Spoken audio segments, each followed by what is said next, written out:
Sementara itu, pasangan bakal calon presiden dan bakal calon wakil presiden Anies Baswedan dan Muhaimin Iskandar membentuk tim pemenangan Pilpres 2024 pengganti tim 8. Tim pemenangan pasangan bakal calon presiden dan bakal calon wakil presiden Anies Baswedan dan Muhaimin Iskandar diberi nama Baja Amin, Badan Pekerja Anies Muhaimin.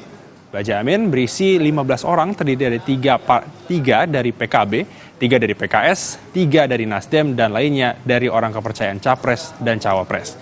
Tim pemenangan ini dibentuk menggantikan tim 8 sebelumnya.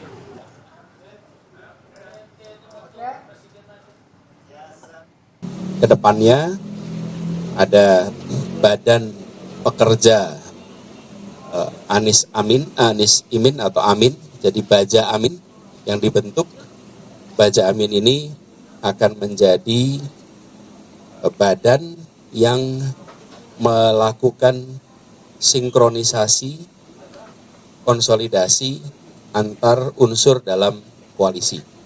Ini menggantikan peran yang kemarin dikerjakan oleh tim 8.